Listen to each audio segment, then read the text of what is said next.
This is MacroVoices, the free weekly financial podcast targeting professional finance, high net worth individuals, family offices, and other sophisticated investors. MacroVoices is all about the brightest minds in the world of finance and macroeconomics telling it like it is, bullish or bearish, no holds barred. Now, here are your hosts, Eric Townsend and Patrick Ceresna.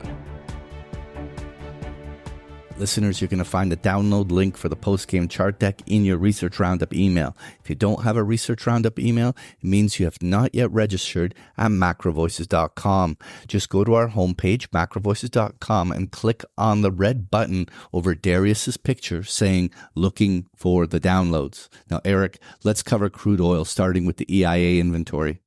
EIA printed a drawdown of 500,000 barrels of crude oil this week. Cushing, Oklahoma, building a desperately needed 681,000 barrels. Gasoline drawing down 2.7 million barrels. Distillates drawing down 1 million barrels for a net petroleum drawdown of a fairly significant 4.2 million barrels. U.S. production holding unchanged at that new high record level of 13.5 million barrels. Hats off to the U.S. oil patch. I don't really have much to say this week, same as last week. Barring any inside information, I don't really see any attractive directional trades here. I'm flat in my account and focused on gold and uranium where the action is. Well, Eric, at least for me, crude oil is a little bit interesting. When we had that geopolitical event in the Middle East, it obviously caused oil to react $3-4 lower almost instantaneously. But since then, the crude oil market has been consolidating and actually backfilling that move. Now, while the primary trend is down below all trend lines, below all moving averages, the sequence of lower highs and lower lows is there. There's clear distribution still here, but it didn't open the floodgate to a huge new round of selling. And in many ways, I view that because the market is pricing in a greater probability of a Republican sweep, that much of the most bearish scenarios in crude oil have in many ways already been priced in. It'll be interesting to see whether or not a surprise in the elections can actually be a catalyst for potentially strengthening oil conditions. Now, that's speculation. We're going to have to see how the price action settles. But I do think that there's a reasonable chance that these lows from September and October can still act as a very key support, creating the base or the floor for crude oil prices. Now, Eric, let's move on to equities. What are your thoughts? Well, everyone's focused on what I believe is a false binary outcome expectation for the election. Either Trump or Harris is going to win, and that's who the new president's going to be. In either of those scenarios where there is a clear win, no big dispute, I think Darius is probably going to be proven right that the market will hold these levels and perhaps rally from here without any real big downside risk event. Although a Harris win surprise is probably bearish, at least in the short term. But few people are talking about other outcomes, which I think, frankly, are probably even more likely than those two simple scenarios. Those include results being delayed and the outcome being unknown for a week or more because of bickering between the parties about how the votes are being counted, or a Trump win and then an immediate lawfare response aiming to disqualify him from taking office, as has already been telegraphed by some Democrats. Or there's a Trump or Harris win that results in an immediate backlash from the other party's supporters, leading to significant unrest and spooking markets. Or a Trump win and then, heaven forbid, an assassination before the inauguration. I think the big downside risks are those unanticipated scenarios. And while I have no idea how to guess which one of them might actually happen, my sense is that the market is underpricing the risk that the outcome is not going to be as simple as who won, hands down, end of story, everybody agrees who the president is. Now, in the last few days, it seems like President Trump's lead in the polls is making that uncertain outcome a little bit less likely. So maybe it's going to be a Trump sweep. We'll see what happens. But I still think there's room for a contentious outcome to this election where nobody knows what's happening. We're doing our best to get ready for election coverage next week. We'll be recording our feature interview after the election results hopefully will be announced. We're recording on Wednesday. That's the best we can do in order to get the show out to you. So hopefully we'll have some good election coverage next week. Well, Eric, what I will agree with you on is the fact that the Republican victory is the scenario that is being most priced into the market. And the one scenario that I think that the market has the least reaction to is if they get what they've been pricing in. Now, if we had the opposite where there was a Democratic sweep, that could almost certainly spur some selling initially as the market's not been anticipating. It would be an unwind of a lot of the trades that people have been anticipating to be the winners under a Trump administration. Now let's talk about the S&P 500 itself. We are in the middle of getting those Mag 7 earnings. So far, we have, and first reactions are Microsoft and Meta going lower, while Google did go higher. We're recording this before Apple and Amazon, so we're going to really find out whether that continues to shift sentiment as well. We don't have the jobs numbers out yet, so there are certainly things that could cause the markets to have some short-term pressures. I want to specifically highlight some key technical levels. I think that this correction on a reaction to, let's say, further weak earnings could see us drop all the way down towards 2,700. But the likelihood that we have some big floodgate open before the elections below 2,700 would have to be driven by some sort of an outlier that was introduced to the market. Overall, I think that any sell-off down to those levels would spur a reaction, trading the market back to a place where it will settle in, waiting for the election results. But what is particularly noteworthy is on page 4, where I have the breadth of the market. This is the S&P 500 percentage of stocks above their 50-day moving averages. What was particularly important about the summer rally going into October was that the breadth kept widening, and we had the S&P 500 equal weight rallying. We had 85% of stocks in bull trend. It was actually a very healthy advance. Over the last week, during the pig in the python moment of earnings releases, the breadth of the market materially turned down. We went from the 80s all the way towards 50%. The breadth of the market suddenly has disappeared, and the only way I see this being countered would be if we had a very strong Mag 7 that could potentially buck the trend. But at least from a breadth perspective, this doesn't support a market that is actually poised to go higher here on the short term. We may very well be seeing some bigger topping formations. What's particularly interesting as well, on page 5, where I have the NASDAQ chart, the NASDAQ has failed to beat its summer highs like the S&P 500 has. It, in fact, is doing a direct double top retest with some of these Mag 7s missing and the breadth deteriorating. It's entirely possible that the NASDAQ is going to have key overhead resistance, and we'll be watching whether this becomes a place where there's a bigger topping formation. I know there's a lot of people that are talking about the surge in liquidity, but it certainly has not yet reflected in these indices like this breaking to fresh new highs. And that also can be confirmed by looking at the Russell small caps. Obviously, the Russell should be a net benefactor if Trump ended up winning the election.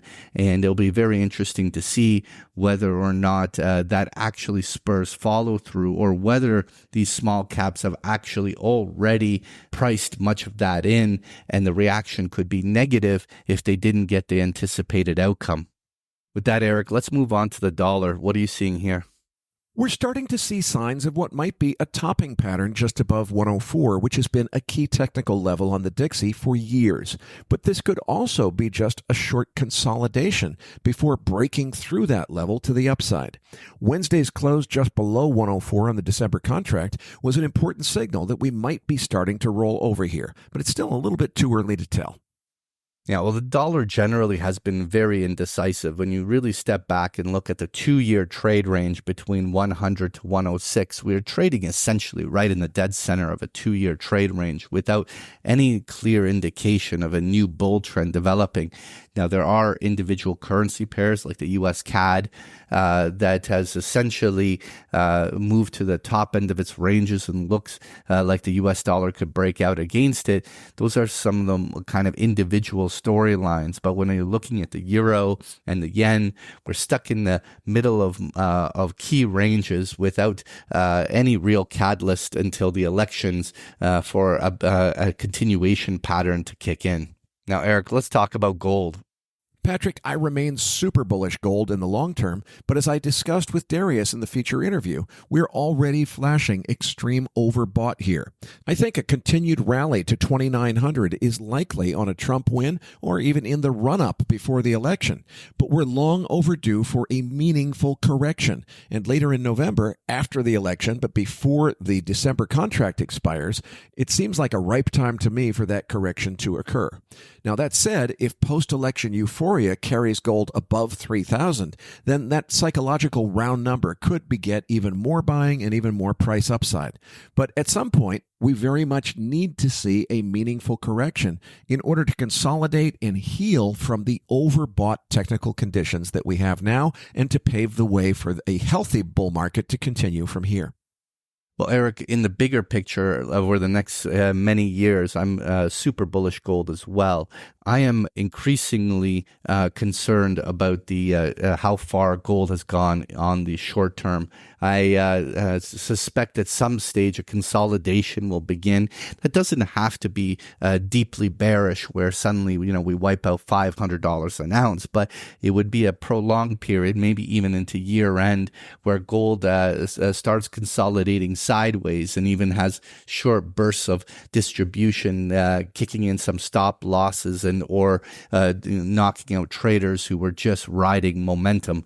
At this stage, I haven't sold any of my gold positioning, but I'm fully hedged in, and so I have that protection while I'm riding this position higher. Finally, Eric, let's just touch on uranium. What are your thoughts here? September 6th was almost certainly the low for this 9-month-long deep correction in uranium mining shares. Now, obviously, another Chernobyl or Fukushima-sized accident could change sentiment overnight. But short of that, I think the bottom is in. Then we saw a giant 40% plus rally off those lows, and now the market is correcting from that over-exuberance. I see two ways to interpret the technicals here. The first is to look at the oscillators such as slow stochastics, RSI, and so forth, which are all still pointed sharply down on most of the daily charts, but they're nearing oversold levels, suggesting that the correction is almost over, and probably here and now it's time to start scaling in to buy this dip over the next several trading days.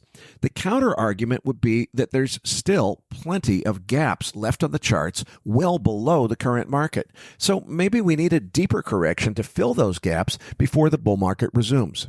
And on some of the charts, those gaps are still quite a ways below the current price. So more downside is entirely possible without invalidating the bottom call. So those are my two potential views. I'm really not sure which one is right. Patrick, you're the technician in the house, so I'm curious to get your take on those two scenarios. Which one do you think is more likely? Well, Eric, in terms of uranium, I'm a little bit more torn because I really was anticipating spot prices of uranium to start confirming the exuberance that we've seen in the equities. Now, from a purely technical perspective, this consolidation in uranium equities will lead to this buy on dip, and it should offer an opportunity to turn up, but it would, in my mind, be validated much more if we finally saw spot prices of uranium start to contribute to this. With us trading at the $80 level on the U308 spot prices, we just simply haven't seen uranium itself contribute to all of the momentum that the uranium stocks have been building. Finally, Eric, I wanted to just touch on that chart on the 10-year Treasury yield, because clearly we had a very dovish market positioning going into the September FOMC meeting. And here we are going into the FOMC meeting a few days after the elections. And we're going at the exact opposite end, which is suddenly we tacked on 60, 70 basis points of interest rates going into and seeing whether or not Powell will maintain his current path. It'll be very interesting to see, just like when September, the FOMC acted like a pivot for a trend, will this FOMC meeting as well spur some continuation and or turn back down in the 10-year yield on the markets? Folks, if you enjoy Patrick's chart decks, you can get them every single day of the week with a free trial of Big Picture Trading. The details are on the last pages of the slide deck, or just go to bigpicturetrading.com.